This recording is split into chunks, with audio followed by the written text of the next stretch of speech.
Derecho al derecho.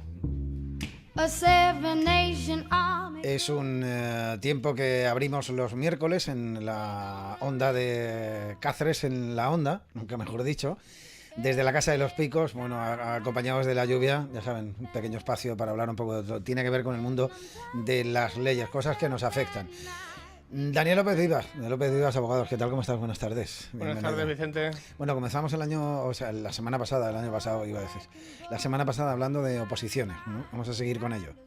Sí, bueno, en realidad fue hace 2 semanas, porque la semana pasada tratamos otro tema, pero bueno, ya sabes cómo es esto. Yo voy tratando los temas cuando puedo, luego salen asuntos de actualidad, me interrumpen, volvemos otra vez. Bueno, en fin. Y tú sabes que mi memoria es como está. Pero bueno, pues hace 2 semanas hablamos de oposiciones, hoy quieres terminar con este tema. Terminarnos, vamos a continuar, pues todavía que nos queda algún que otro programa. Efectivamente hablamos de oposiciones porque se espera la convocatoria de 250.000 plazas de empleo público en los próximos 3 años, con el objetivo de que muchos interinos pasen a ser funcionarios de carrera, por lo que seguro que muchos oyentes tienen en mente presentarse a alguna de esas plazas.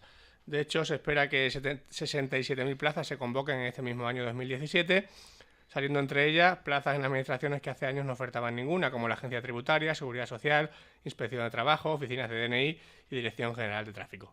Ya de manera un poco más concreta, si hablamos de nuestra región, pues han salido 1.400 plazas del SES, que es un número muy, muy elevado, por lo que ya digo que se espera que sea mucha gente la que se presente a esta plaza. Entonces, como es un tema de interés, pues por eso lo tratamos aquí. Bueno, hay 2 tipos de plaza, ¿no? La de los interinos, que son, digamos, internas, para aquellos que no tienen todavía plaza la consigan, y otras que son exteriores para quien no trabaja todavía en la administración, que se presente. ¿Cuáles son los requisitos legales para presentarse a una oposición? Pues mira, ahora te lo digo, respecto a lo que has comentado de interinos y personal funcionario, lo vamos a tratar en el próximo programa, ¿de acuerdo? Para que los oyentes no tengan duda de a qué pueden aspirar y qué tipo de plazas son las que salen. Respecto a los requisitos que me comentas, pues se recogen en el Estatuto Básico del Empleado Público y suelen ser los siguientes, ¿de acuerdo? En alguna convocatoria varían, pero habitualmente son los siguientes: tener la nacionalidad española o la de alguno de los Estados miembros de la Unión Europea, o asimismo ser nacional de algún estado al que sea de aplicación la libertad de circulación de trabajadores. Esto también se puede aplicar a los cónyuges y descendientes de una persona que cumpla esas condiciones. Poseer la capacidad funcional para el desempeño de las tareas del puesto a que nos presentamos, lo que viene a significar, lógicamente, pues estar en las condiciones físicas para desempeñar ese puesto. Tener cumplido 16 años y no exceder, en su caso, de la edad máxima de jubilación forzosa. También, obviamente, se nos exige pues estar en edad para poder trabajar, para presentarnos a lo que no es más que un trabajo. Si estás jubilado ya no te puedes presentar, ¿no? Aunque tengas muchas ganas. No creo que ese caso se dé, pero bueno. No haber sido separado mediante expediente disciplinario de las administraciones públicas, ni estar inhabilitado para empleos o cargo público por resolución judicial. Obviamente, si estás inhabilitado tampoco te vas a poder presentar. Y luego también, como resulta totalmente lógico, pues poseer la titulación exigida para el puesto que sea.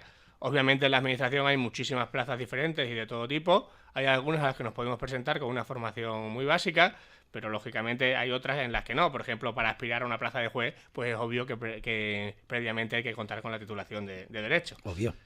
Y es que las oposiciones pues se rigen por los principios de igualdad, mérito y capacidad, para evitar el tan clásico y habitual enchufismo español, que ya sabemos que se da por todos lados, por lo que habitualmente se suelen solicitar unos requisitos muy básicos para que luego sean las pruebas y los méritos que tenga ese aspirante las que determinen quién se lleva el trabajo. Muy bien, ¿cuáles son los derechos de ese opositor que se quiera presentar?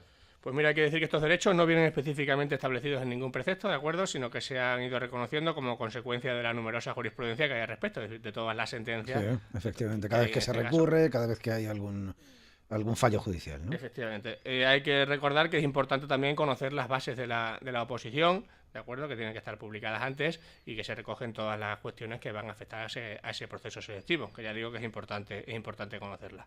Hablando de los derechos, serían los siguientes. En primer lugar, el opositor tiene derecho a presentarse a la oposición en condiciones de igualdad respecto del resto de los candidatos, obviamente siempre que cumpla las condiciones que se establecen. También tiene derecho a conocer previamente al comienzo de las pruebas pues todas las cuestiones relativas a la oposición, es decir, no se puede inventar nada sobre la marcha, como por ejemplo quiénes van a ser los miembros del tribunal, la forma en la que se van a llevar a cabo los exámenes, los criterios de valoración y baremación o la nota a partir de la cual se supera la prueba. Todo eso hay que conocerlo de antes. Incluso el temario, ¿no? Todo lo que pueden preguntar, etcétera. Lógicamente. A formular alegaciones y a recurrir cualquiera de los actos del tribunal cuando se considere que no se está actuando debidamente. Luego a la revisión de los exámenes y a obtener una respuesta a la misma, en la que de manera motivada y de acuerdo a lo establecido en las bases de la convocatoria se justifique el por qué se estima o deniega esa revisión. Es decir, si pedimos una revisión no nos pueden decir no procede. Nos podrán decir que no procede, pero justificando cuáles son los motivos o las razones por las que no procede esa revisión, ¿de acuerdo? También a obtener un certificado de asistencia al examen o de cualquier otro tipo por parte del secretario del tribunal, siempre que lógicamente sea una materia relativa al proceso de la oposición. Y también a que le sea facilitado por el tribunal una copia de la prueba, es decir, del examen que hayamos hecho, salvo en el caso de que el opositor se pueda quedar con el cuadernillo, es decir, con la típica copia que uno se queda cuando hace el examen. También, lógicamente, tiene derecho el opositor a la plantilla con las respuestas correctas para poder comparar respecto de las que él ha hecho. En cualquier caso, y recomendamos que siempre que veamos que pueda haber irregularidades en una convocatoria, lo cual últimamente parece que es bastante habitual, puesto que casi todas acaban en los tribunales, recomendamos dejarse asesorar por un abogado, pero no ya cuando tengamos el problema, sino desde el principio, ya que cualquier alegación que hagamos en vía administrativa, es decir, presentando un escrito ante el tribunal, puede limitar el objeto del procedimiento en caso de acudir a juzgado. Es decir, nos pueden decir, ¿por qué alega usted esto ahora en el procedimiento judicial y no lo alegó en su momento cuando recurrió ante el tribunal? Por eso digo que es interesante desde el principio dejarse asesorar por un abogado. Nosotros en López Vives Abogados pues hemos impugnado varias oposiciones y recibimos clientes de manera habitual realizando consultas de este tipo. Y esperamos que sean muchos más, ya digo, con el número tan elevado de plazas que va a salir en los próximos meses. Efectivamente, estamos hablando de miles de plazas, con lo cual, bueno, pues habrá gente que esté de acuerdo y gente que no. Es cierto que hasta ahora siempre siempre estaba un poco el mantra de que para trabajar en la administración tenías que ser funcionario. Las distintas administraciones, autonomías, ayuntamientos y tal, encontraron un hueco, ya no es necesario, ¿no? Digamos, hacer una oposición para trabajar en una empresa pública, en la administración pública, ¿no? A ver, en la administración pública, salvo que sea por bolsa de trabajo, interinos y demás, que ya comentaremos, sigue siendo necesario. ¿Qué pasa? Pues que hay muchas empresas públicas que se rigen por derecho laboral y por el estatuto de los trabajadores. Es decir, empresas públicas a las que tú no tienes que hacer un proceso de oposición para entrar. Es lo que se conoce como administración paralela, porque ya digo, esas empresas desarrollan actualmente funciones que anteriormente sí que llevaban a cabo funcionarios. Por ejemplo, para que se sepa de qué estamos hablando, pues podemos hablar, por ejemplo, de la empresa Traxa, que es nacional y que es pública, o en la región, por ejemplo, de Extremadura Avante. Ya digo, teniendo en cuenta que estamos en España, la patria de las picarescas, pues mucha gente piensa que las empresas públicas son auténticos nidos de enchufismo, y lo cierto es que hay algunos casos que se da. Por ejemplo, en la Comunidad Valenciana han tenido muchos problemas con la empresa pública de Marsa, y muchos directivos están imputados por presunta corrupción.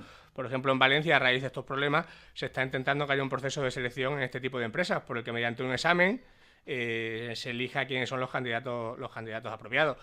¿Qué pasaba? Pues que muchas veces el partido que entra en el poder, pues el que designa a dedo al personal oportuno. Ya sabemos que eso no es bueno. Asesores, directivos... Recordemos el caso de las cajas de ahorro de este país, que sus consejos de administración estaban llenos de políticos. Ya sabemos que acabaron todas en la ruina. Con lo cual, ya digo, para trabajar en la administración pública sí es necesario algún tipo de procedimiento selectivo. Sin embargo, para trabajar en las empresas públicas no lo es, ¿de acuerdo? Yo considero que sería totalmente deseable, pero es la legislación que tenemos. En fin, resumiendo, una plaza de funcionario hay que conseguirla a través de oposición. Tú puedes trabajar en un momento puntual para una administración pública. En el caso, por ejemplo, de la Junta de Extremadura, pues es verdad que, bueno, pues todas las administraciones tienen, voy a poner ejemplos, jefes de prensa, tienen asesores que sí trabajan puntualmente, pero que están vinculados al cargo. Es decir, una vez que cesa el cargo, él cesa también en ese puesto. Claro, esos son los famosos cargos políticos que todos conocemos, que esos entran designaciones a dedo, que se llama, por el partido que gobierne, pero esos señores,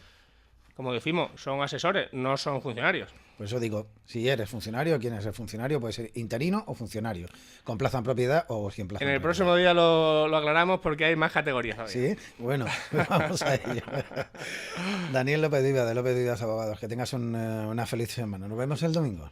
Ahí estaremos con la Vereína ayudando a favor de la Asociación Española contra el Cáncer. Vamos con ello. Por cierto, mañana es el Día Mundial contra el Cáncer de Mama, que además es un poco la razón por la que nosotros hemos elegido el domingo, día 22, para salir y visualizar esta lucha que hace asociaciones como la Española contra el Cáncer. Pues sí, aparte de visualizarla, también estamos concentrados todos en recaudar el mayor dinero posible para esta causa, ¿verdad? Eso también. Hemos salido con las pistolas a la calle por si alguien no se entera.